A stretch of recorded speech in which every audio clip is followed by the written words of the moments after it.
Appreciate you being here. Late last night and early today, at my direction, the United States Armed Forces conducted an extraordinary military operation in the capital of Venezuela. Overwhelming American military power, air, land, and sea, was used to launch a spectacular assault. And it was an assault like people have not seen since World War II. It was a force against a heavily fortified military fortress in the heart of Caracas to bring outlaw dictator Nicolas Maduro to justice. This was one of the most stunning, effective, and powerful displays of American military might and competence in American history. And if you think about it, there's some other good ones, like the attack on Soleimani, the attack on al-Baghdadi, and the obliteration and decimation of the Iran nuclear sites just recently in an operation known as Midnight Hammer. All perfectly executed and done. No nation in the world could achieve what America achieved yesterday, or frankly in just a short period of time. All Venezuelan military capacities were rendered powerless as the men and women of our military, working with U.S. law enforcement, successfully captured Maduro in the dead of night. It was dark. The lights of Caracas were largely turned off due to a certain expertise that we have. It was dark and it was deadly. But captured along with his wife, Celia Flores, both of whom now face American justice. Maduro and Flores have been indicted in the Southern District of New York, Jay Clayton, for their campaign of deadly narco-terrorism against the United States and its citizens. I want to thank the men and women of our military who achieved such an extraordinary success overnight with breathtaking speed, power, precision, and competence. You rarely see anything like it. You've seen some raids in this country that didn't go so well. They were an embarrassment. If you look back to Afghanistan, or if you look back to the Jimmy Carter days, they were different days. We're a respected country again, like never before. These highly trained warriors, operating in collaboration with U.S. law enforcement, caught them in a very ready position. They were waiting for us. They knew we had many ships out in the sea, just sort of waiting. They knew we were coming. So they were in what's called a ready position. But they were completely overwhelmed and very quickly incapacitated. If you would have seen what I saw last night, you would have been very impressed. I'm not sure that you'll ever get to see it, but it was an incredible thing to see. Not a single American service member was killed, and not a single piece of American equipment was lost. We had many helicopters, many planes, many people involved in that fight. But think of that, not one piece of military equipment was lost, not one service member was, more importantly, killed. The United States military is the strongest and most fearsome military on the planet, by far, with capabilities and skills our enemies can scarcely begin to imagine. We have the best equipment anywhere in the world. There's no equipment like what we have, and you see that even if you just look at the boats. You know, we've knocked out 97% of the drugs coming in by sea. 90%. Each boat kills on average, 25,000 people. We knocked out 97%. And those drugs mostly come from a place called Venezuela. We're going to run the country until such time as we can do a safe, proper, and judicious transition. So we don't want to be involved with having somebody else get in, and we have the same situation that we had for the last long period of years. So we are going to run the country until such time as we can do a safe, proper, and judicious transition. And it has to be judicious because that's what we're all about. We want peace, liberty, and justice for the great people of Venezuela, and that includes many from Venezuela that are now living in the United States and want to go back to their country. It's their homeland.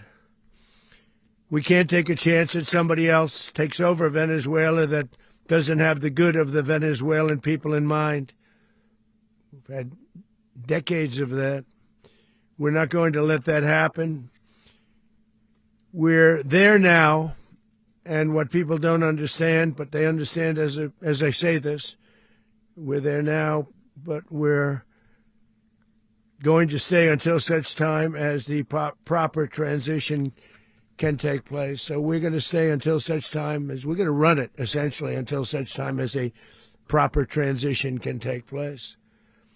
As everyone knows, the oil business in Venezuela has been a bust, a total bust, for a long period of time.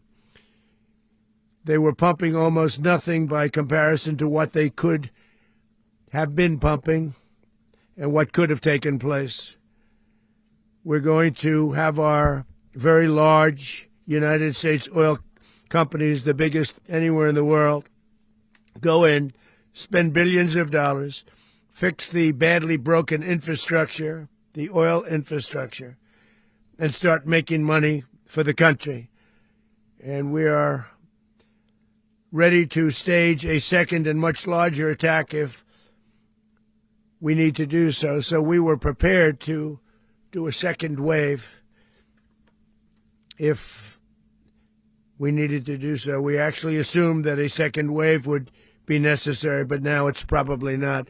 The first wave, if you'd like to call it that, the first attack was so successful, we probably don't have to do a second, but we're prepared to do a second wave, a much bigger wave, actually. This was pinpoint, but we have a much bigger wave that probably won't have to do. This partnership of Venezuela with the United States of America, a country that everybody wants to be involved with because of what we were able to do and accomplish, will make the people of Venezuela rich, independent, and safe. And it will also make the many, many people from Venezuela that are living in the United States extremely happy. They suffered. They suffered. So much was taken from them. They're not going to suffer anymore. The illegitimate dictator Maduro was the kingpin of a vast criminal network responsible for trafficking colossal amounts of deadly and illicit drugs into the United States. As alleged in the indictment, he personally oversaw the vicious cartel known as Cartel de las Solas, which flooded our nation with lethal poison, responsible for the deaths of countless Americans, the many, many Americans. Hundreds of thousands over the years of Americans died because of him. Maduro and his wife will soon face the full might of American justice and stand trial on American soil. Right now, they're on a ship they'll be heading to, ultimately, New York. And then a decision will be made, I assume, between New York and Miami or Florida. But we have people where the overwhelming evidence of their crimes will be presented in a court of law. And I've seen it. I've seen what we have. It's both horrible and breathtaking that something like this could have been allowed to take place. For many years after his term as president of Venezuela expired, Maduro remained in power and waged a ceaseless campaign of violence, terror, and subversion against the United States of America, threatening not only our people, but the stability of the entire region. And you all saw it. In addition to trafficking gigantic amounts of illegal drugs that inflicted untold suffering and human destruction all over the country, all over, in particular the United States. Maduro sent savage and murderous gangs, including the bloodthirsty prison gang Tren de Aragua, to terrorize American communities nationwide, and he did indeed. They were in Colorado. They took over apartment complexes. They cut the fingers off people if they called police. They were brutal, but they're not so brutal now. And I just have to congratulate our military, Pete and everybody, and our National Guard, because the job that they've done, whether it's in Washington, D.C., where we have a totally safe city, where it was one of the most unsafe cities anywhere in the world, frankly, and now we have no crime in Washington, D.C. We haven't had a killing. We had the terrorist attack a few weeks ago, a little bit of a different kind of a threat, but we haven't had a killing in a long period of time, 6-7 months. We used to have two, on average, 2 a week in Washington, our capital. We don't have that anymore. The restaurants are opening. Everyone's happy. They're going, they're walking their daughters, they're walking their children, their wives. They walk to restaurants. Restaurants are opening all over Washington, D.C. So I want to thank the National Guard. I want to thank our military. And I want to thank law enforcement. It's been amazing. And they should do it with more cities. We're doing it, as you know, and we're doing it in Memphis, Tennessee right now, and crime is down. We've just sort of started a few weeks ago, but crime is down now 77%. And the governor of Louisiana called, great person, and he wanted us to help him, as you know, in a certain very nice part of Louisiana. And we have done that. And it was a rough section, and we have crime down. I understand it's down to almost nothing already after 2.5 weeks. New Orleans, it's down to almost nothing, and we've only been there for 2.5 weeks. Can't imagine why governors wouldn't want us to help. We also helped, as you know, in Chicago, and crime went down a little bit there. We did a very small help because we had no working ability with the governor. The governor was a disaster, and the mayor was a disaster, but it knocked down crime. But we're pulling out of there. When they need us, we'll know. You'll know. You'll be writing about it. And likewise, Los Angeles, where we saved Los Angeles early on, where the head of the police department made a statement that if the federal government didn't come in, we would have lost Los Angeles. That's long after the fires. That's when they had the riots in Los Angeles. We did a great job. Got no credit for it whatsoever, but that's okay. It doesn't matter. We don't need the credit. But we'll be pulling out when they need us. They'll call, or we'll go back if we have to. We'll go back. But we did a great job in various cities. But the place that we're very proud of is Washington, D.C., because it's our nation's capital. We took it from being a crime-ridden mess to being one of the safest cities in the country.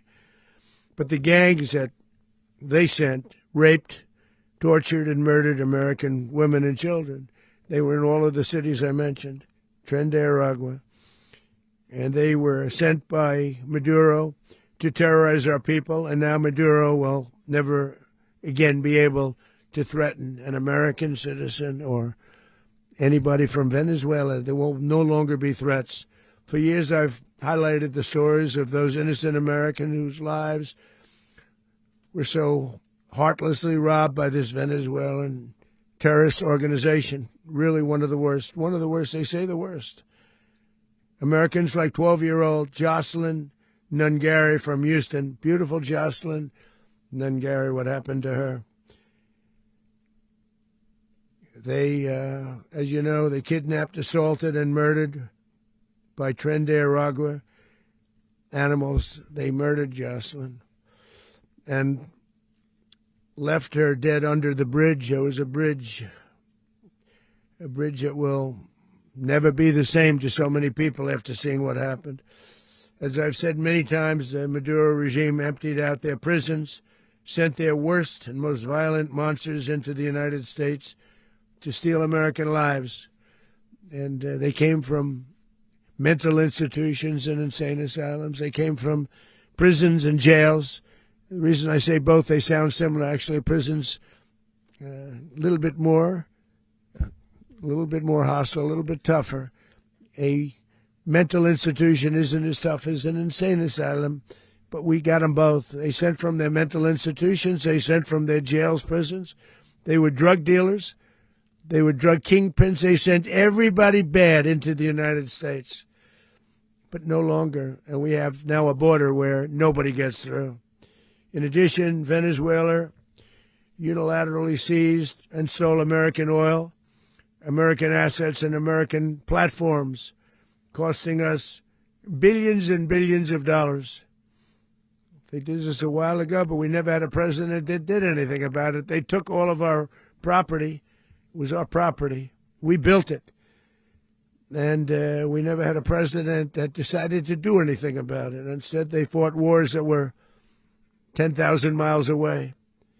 We built Venezuela oil industry with American talent, drive, and skill, and the socialist regime stole it from us during those previous administrations, and they stole it through force. This constituted one of the largest thefts of American property in the history of our country. Considered the largest theft of property in the history of our country. Massive oil infrastructure was taken like we were babies, and we didn't do anything about it. I would have done something about it. America will never allow foreign powers to rob our people or drive us back into and out of our own hemisphere. That's what they did.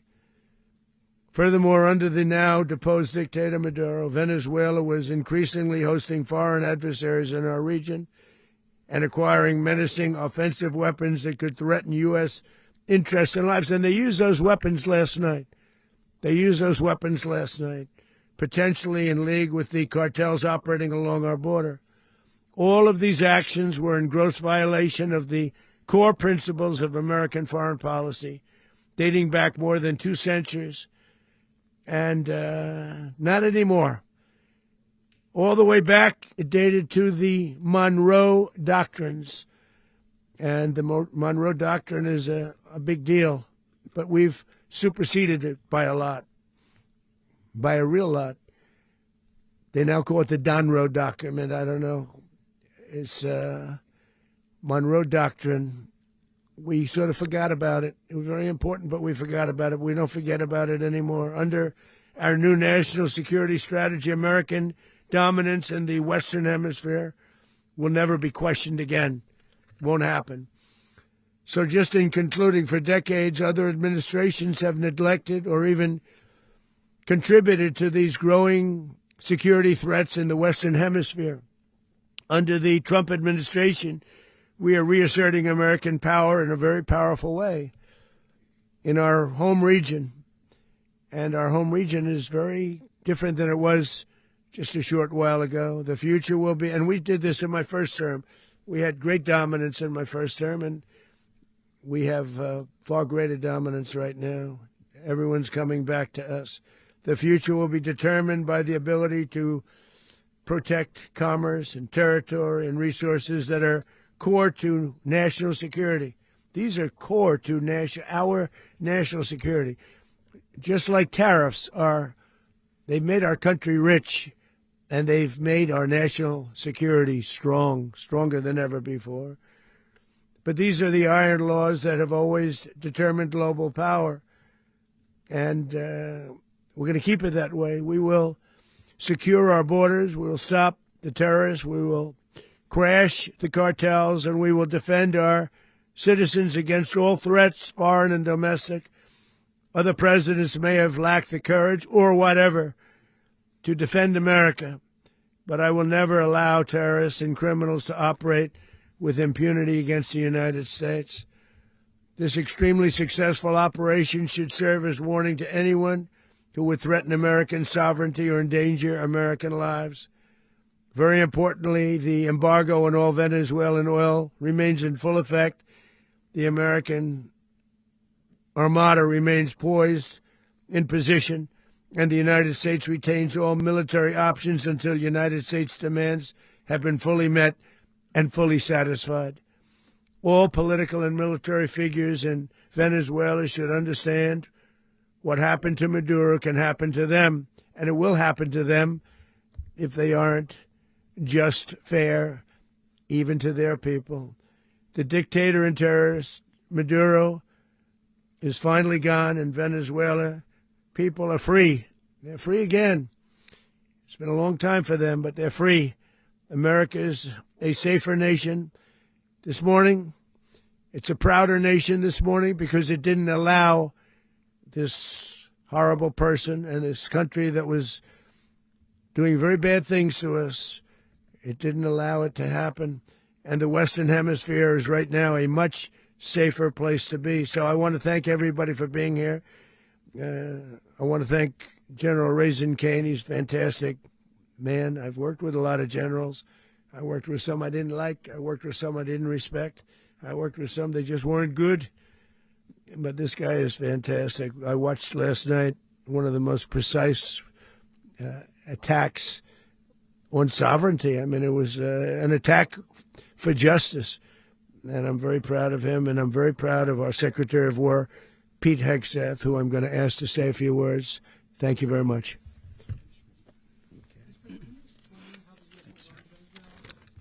Well, thank you, Mr. President. Finally, a commander-in-chief the world respects and the American people deserve. And as the President said, words can barely capture the bravery and the power and the precision of this historic operation. A massive joint military and law enforcement raid flawlessly executed by the greatest Americans our country has to offer. American warriors are second to none, the best in the world and the best of our country. What all of us witnessed last night was sheer guts and grit, gallantry, and glory of the American warrior. I'm simply humbled by such men. And I tip my hat to our chairman, Dan Raisin Kane, and all those Americans who stood watch last night. Our warriors are the elite of America, and again, President Trump has your back. No other country on planet Earth, and it's not even close, could pull this kind of operation off. And no other president has ever shown this kind of leadership, courage, and resolve, the most powerful combination the world has ever seen. As the president said, our adversaries remain on notice. America can project our will anywhere, anytime. The coordination, the stealth, the lethality, the precision, the very long arm of American justice, all on full display in the middle of the night. Nicolas Maduro had his chance, just like Iran had their chance, until they didn't and until he didn't. He effed around, and he found out. President Trump is deadly serious about stopping the flow of gangs and violence to our country. Deadly serious about stopping the flow of drugs and poison to our people. Deadly serious about getting back the oil that was stolen from us. And deadly serious about reestablishing American deterrence and dominance in the Western Hemisphere. This is about the safety, security, freedom, and prosperity of the American people. This is America first. This is peace through strength. And the United States War Department is proud to help deliver it. Welcome to 2026. And under President Trump, America is back. I'd like to welcome now our chairman, Chairman Raisin Kane, to give a few more details about the operation. Mr. Chairman. Thank you, Mr. Secretary. Thank you, Mr. President, and good morning. Last night, on the order of the President of the United States and in support of a request from the Department of Justice, as the President said, the United States military conducted an apprehension mission in Caracas, Venezuela, to bring to justice two indicted persons, Nicolas and Cecilia Maduro. This operation, known as Operation Absolute Resolve, was discreet, precise, and conducted during the darkest hours of January 2nd and was the culmination of months of planning and rehearsal, an operation that, frankly, only the United States military could undertake. What I'd like to do this morning is talk to you through some of the preparation and the details without compromising any of our tactics, techniques, and procedures. There is always a chance that we'll be tasked to do this type of mission again. Our interagency work began months ago and built on decades of experience of integrating complex air, ground, space, and maritime operations. While the past 2 decades have honed the skills of our special operations forces, this particular mission required every component of our joint force, with soldiers, sailors, airmen, Marines, and Guardians working in unison with our intelligence agency partners and law enforcement teammates in an unprecedented operation. We leveraged our unmatched intelligence capabilities and our years of experience in hunting terrorists, and we could not have done this mission without the incredible work by various intelligence agencies, including the CIA, NSA, and NGA. We watched, we waited, we prepared, we remained patient and professional. This mission was meticulously planned, drawing lessons from decades of missions over the last many years, many missions over these last many years. This was an audacious operation that only the United States could do. It required the utmost of precision and integration within our joint force. And the word integration does not explain the sheer complexity of such a mission. An extraction so precise it involved more than 150 aircraft launching across the Western Hemisphere in close coordination, all coming together in time and place to layer effects for a single purpose: to get an interdiction force into downtown Caracas while maintaining the element of tactical surprise. Failure of one component of this well-oiled machine would have endangered the entire mission, and failure is never an option for America's joint force. Those in the air over Caracas last night were willing to give their lives for those on the ground and in the helicopters. Let me talk a little bit about the preparation. After months of work by our intelligence teammates to find Maduro and understand how he moved, where he lived, where he traveled, what he ate, what he wore, what were his pets, in early December, our force was set pending a series of aligned events. Key was choosing the right day to minimize the potential for civilian harm and maximize the element of surprise, and minimize the harm to the indicted personnel so, as the president said, they could be brought to justice. And as the president said earlier today, weather in Venezuela is always a factor this time of the year.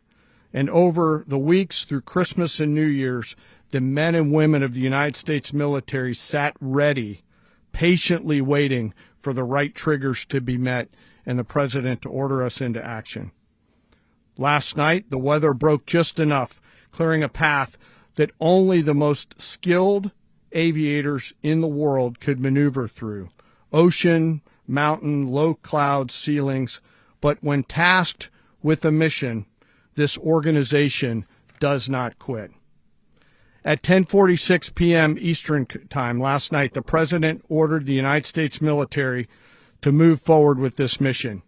He said to us, and we appreciate it, Mr. President, good luck and Godspeed. And those words were transmitted to the entire joint force. Over the course of the night, aircraft began launching from 20 different bases on land and sea across the Western Hemisphere.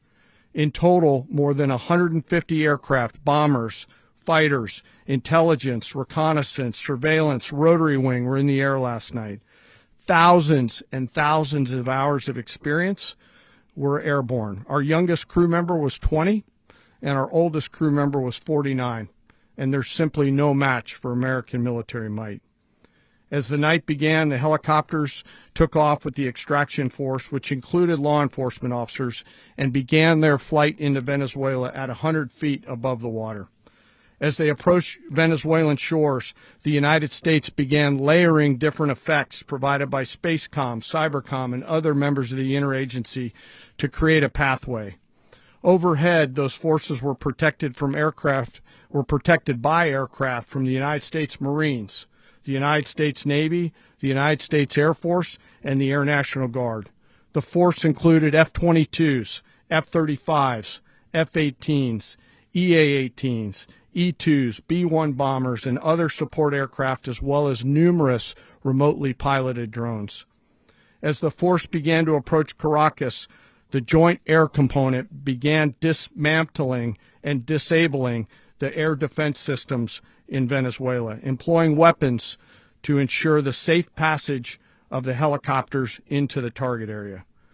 The goal of our air component is, was, and always will be to protect the helicopters and the ground force and get them to the target and get them home. As the force crossed the last point of high terrain where they'd been hiding in the clutter, we assessed that we had maintained totally the element of surprise. As the helicopter force ingressed towards the objective at low level, we arrived at Maduro's compound at 1:01 a.m. Eastern Standard Time, or 2:01 a.m. Caracas local time, and the apprehension force descended into Maduro's compound and moved with speed, precision, and discipline towards their objective and isolated the area to ensure the safety and security of the ground force while apprehending the indicted persons. On arrival into the target area, the helicopters came under fire, and they replied with that fire with overwhelming force in self-defense. One of our aircraft was hit but remained flyable, and as the President said earlier today, all of our aircraft came home, and that aircraft remained flyable during the rest of the mission. As the operation unfolded at the compound, our air and ground intelligence teams provided real-time updates to the ground force, ensuring those forces could safely navigate the complex environment without unnecessary risk. The force remained protected by overhead tactical aviation. Maduro and his wife, both indicted, gave up and were taken into custody by the Department of Justice, assisted by our incredible U.S. military with professionalism and precision, with no loss of U.S. life. After securing the indicted persons, the force began to prep for departure. Helicopters were called in to exfiltrate the extraction force, while fighter aircraft and remotely piloted aircraft provided overhead coverage and suppressive fire.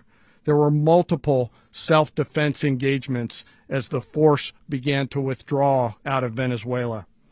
The force successfully exfiltrated and returned to their afloat launch bases, and the force was over the water at 3:29 a.m. Eastern Standard Time with indicted persons on board.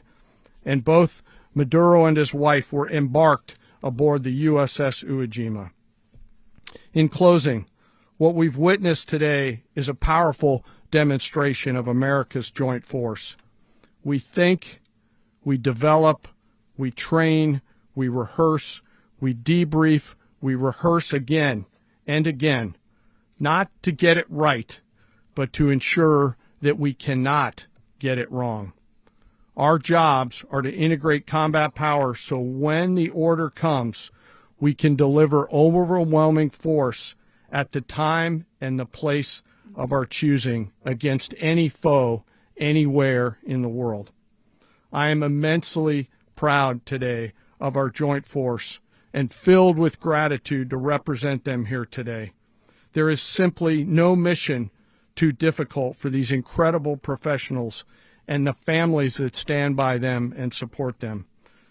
As we stand here this morning, our forces remain in the region at a high state of readiness, prepared to project power, defend themselves, and our interests in the region. This operation is a testament to the dedication and unwavering commitment to justice and our resolve to hold accountable those who threaten peace and stability. In closing, I want to express my heartfelt gratitude to the brave men and women who executed this mission. Their courage and tireless commitment to our nation are what makes us strong. Thank you, Mr. Secretary, and thank you, Mr. President. Well, I don't have much to add to what you've heard now, other than the following points. Nicolas Maduro was indicted in 2020 in the United States. He is not the legitimate president of Venezuela. That's not just us saying it. The first Trump administration, the Biden administration, the second Trump administration, none of those three recognized him. He's not recognized by the European Union and multiple countries around the world. He is a fugitive of American justice with a $50 million reward, which I guess we saved $50 million. And We should make sure. yeah, exactly. But Don't let anybody claim it. Nobody deserves it but us. but I want to be clear about one thing. Nicolas Maduro had multiple opportunities to avoid this. He was provided multiple very, very, very generous offers, and chose instead to act like a wild man. Chose instead to play around, and the result is what we saw tonight. The other message here is the following. You have a guy, like many people around the world, they like to play games. You have a guy who decides he's going to invite Iran into his country, is going to, do the confiscation of American oil companies, is going to flood our country with gang members, is going to take Americans prisoner and try to hold them for hostage and trade them like he was able to do with the Biden administration. Basically likes to play games all this time and thinks nothing's going to happen. And I hope what people now understand is that we have a president. The 47th president of the United States is not a game player. When he tells you that he's going to do something, when tells you he's going to address a problem, he means it. He actions it. I can tell you, I've watched this process now for 14, 15 years, been around it. Everybody talks. I'm going to do this. I'm going to do that. When I get there, we're going to do this. We're going to take. This is a president of action.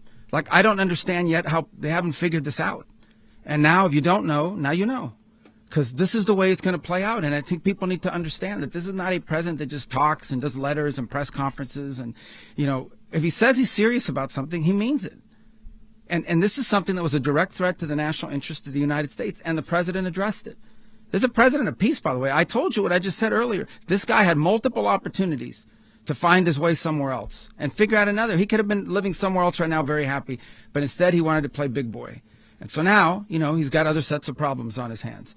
And but I think the message here should be for the world. Look, the president doesn't go out looking for people to pick fights with. He's not generally wants to get along with everybody.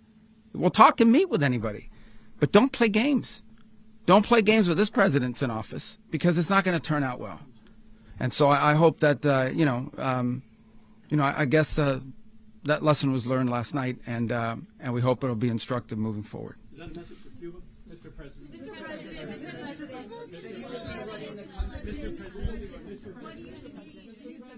Please.